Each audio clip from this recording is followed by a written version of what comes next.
अस्सलाम वालेकुम। उम्मीद है आप लोग खैरियत से होंगे। मसूड़ों का अपनी जगह से पीछे हटना एक बहुत ही बड़ा मसला है, जिसकी वजह से आपके दांतों की लेंथ बढ़ जाती है, दांत लंबे नज़र आते हैं और दांतों में पिलाहट बढ़ जाती है, क्योंकि दांतों की जड़ का कलर पीला होता है। तो नॉर्मली मसूड़े ने या गम्स ने कवर की होती है, लेकिन जो अपनी जगह छोड़ देता है तो जड़ आपकी नज़र आने लग जाती है और जड़ सेंसिटिव होती है। जब भी आप पानी पीते हैं, चाय पीते हो, उसी दांत में जाके लगेगा जिसका मसूड़ा अपनी जगह से पीछे हटा हो। इसके अलावा दांतों में दर्द शुरू हो जाता है और खुराक फंसने लग जाती है, जिससे जड़ वाले हिस्से में भी कीड़ा लगना शुरू हो जाता है। जड़ आहिस्ता आहिस्ता काली होना शुरू हो जाती है। तो इसके लिए करना क्या चाहिए और इसकी क्या वजूहात होती है, डिटेल से इसका जिक्र करेंगे। तो सबसे पहले हमने देखना ये कि दांतों पे जो हम टूथ ब्रश का इस्तेमाल करते हैं वो किस तरह करते हैं। तो 90% लोग दांत ब्रश को पकड़ के इस तरह हॉरिजॉन्टल डायरेक्शन में ब्रश करते हैं, जिससे मसूड़े अपनी जगह से पीछे जाना शुरू हो जाते हैं। क्योंकि एक तो आपका टूथब्रश आमतौर पे हार्ड होता है। एक गलत कंसेप्ट है कि जितना हार्ड होगा उतना साफ़ करेगा, जबकि बात इसके उलट होती है। जितना ब्रश हार्ड होता है उतना वो दांतों को घिसाता है, दांतों की इनेमल को रिमूव करता है और नीचे डेंटिन जो पीले कलर की है दूसरी तय वो नज़र आने लग जाती है। दांत और पीले हो जाते हैं टाइम के साथ साथ, सेंसिटिव भी हो जाते हैं, दर्द भी शुरू हो जाता है। तो टूथब्रश हमेशा नरम लेना चाहिए। पहली बात ये आप जहन में रख लें, टूथब्रश आपका नरम होना चाहिए। दूसरी बात, कभी भी हॉरिजॉन्टल डायरेक्शन में ब्रश नहीं करना, हमेशा ऊपर से नीचे की तरफ। जिधर गम्स और टूथ का जंक्शन है उस जगह पे टूथ ब्रश को 45 के एंगल पे रख के तिरछा करके ऊपर से नीचे की तरफ आप करें वर्टिकल डायरेक्शन में, तो आपके मसूड़े भी सही रहेंगे, गम्स का मसाज भी होगा। टूथ ब्रश के जो नरम फिलामेंट्स हैं, दंदाने हैं, वो आपके मसूड़ों का मसाज करते हैं, जिससे उसकी खून की सप्लाई इम्प्रूव होती है, उसकी सफाई सही रहती है और दांतों में चिपचिपी लेयर प्लाक की बड़े आसानी से उतर जाती है। रात सोने से पहले, सुबह नाश्ते से पहले टूथब्रश प्रॉपर तरीके से करें तो कभी दांतों की बीमारी नहीं होगी और साथ ही ज़ुबान की क्लीनिंग, उससे फिर आपके मुंह से बदबू नहीं आएगी।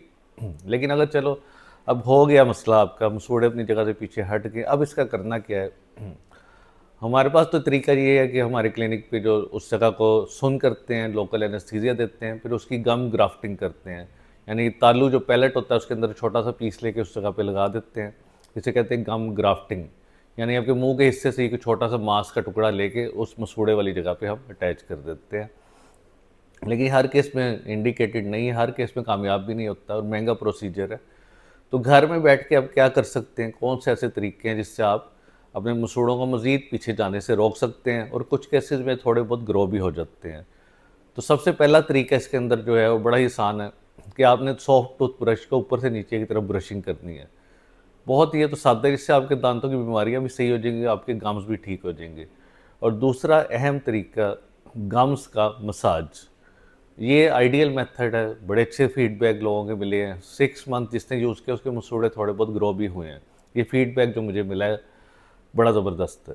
इसमें करना कि आपने हैंड्स को अच्छी तरह वॉश करना है, हाथों को, अपनी उंगली पे थोड़ा सा कोकोनट ऑयल लगा के इस तरह जो नीचे वाले गम्स हैं नीचे से ऊपर की तरफ, इस तरह नीचे से ऊपर की तरफ और ऊपर वालों को ऊपर से नीचे की तरफ मसाज करना है। यानी कि 8 से 10 दफ़ा इस तरह करना है हमने। इससे आपका मसूड़ा थोड़ा बहुत ऊपर की तरफ ग्रो करेगा।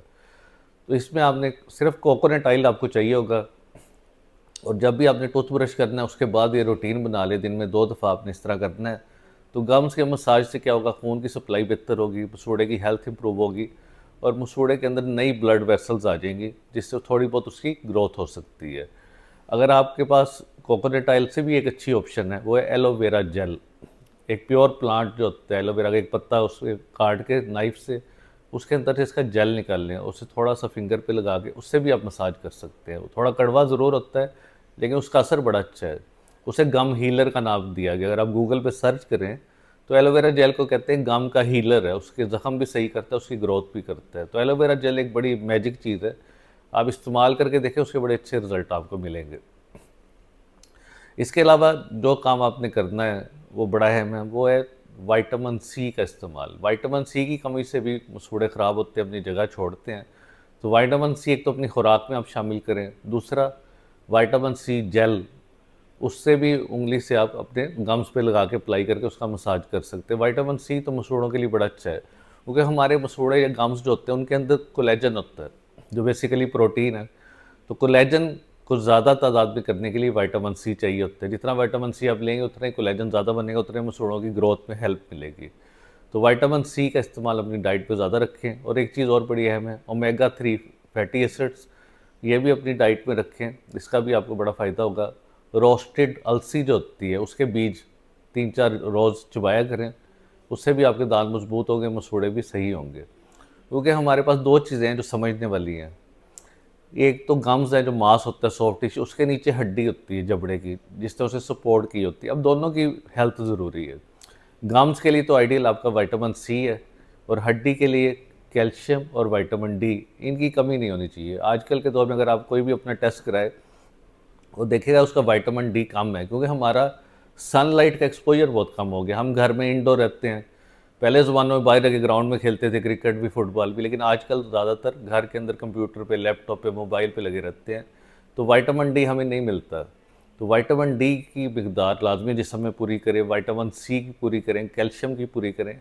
ये ना सिर्फ आपके मुंह के लिए बल्कि आपके पूरे जिस्म के लिए फ़ायदेमंद होगी।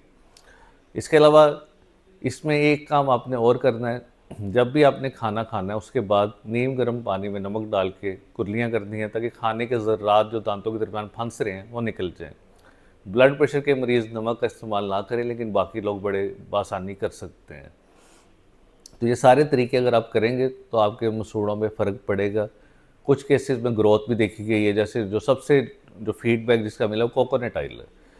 6 महीने जिन लोगों ने यूज़ किया और उसका अच्छी तरह मसाज किया, बेशक बाहर से भी कर लें, इस जगह से, इधर से या अंदर से कर लें शीशे में देख के, तो उससे उनके गम्स थोड़े बहुत ग्रो किए, उन्हें बड़ा फ़ायदा हुआ है।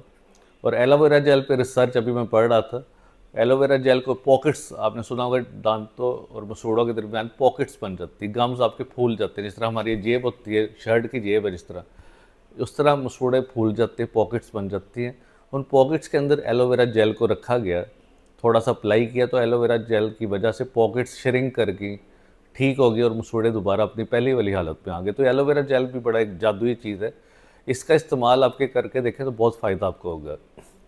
और लास्ट में एक बड़ी अहम चीज़ जो मैं कई दफ़ा बताई है, हल्दी, टर्मेरिक, ज़ख्मों को सही करती है, दर्दों को सही करती है। आपने देखा होगा कभी भी आपको चोट लगे तो पुराने टोटकों में यही होता था कि हल्दी दूध में मिला के आप पी लेते थे, तो बड़े से बड़ा दर्द आपका ठीक हो जाता है, बड़े बड़ा ज़ख्म आपका ठीक हो जाता है। और अभी तक ये चीज़ प्रैक्टिस में लोग इसका इस्तेमाल करते हैं, क्योंकि बड़ी महंगी दवाइयों से और बड़ी हैवी किस्म की मेडिसिन की निस्बत ये कुदरती तरीके आपको बड़ा फ़ायदा पहुंचा देते हैं, और उससे आपको कोई साइड इफ़ेक्ट भी नहीं होता। तो इसके लिए गम्स भी अगर आपके ज़ख्मी हैं, फूले हुए हैं, खून आता है, तो आपने कोई लंबा काम नहीं करना है। एक छोटा चम्मच चाय वाला हल्दी का लेना है, उसके अंदर आपने 2-3 ड्रॉप्स कोकोनट ऑयल के डालने हैं, और उससे मसूड़ों को अच्छी तरह मसूड़ों के ऊपर लगा देना 2 से 3 मिनट।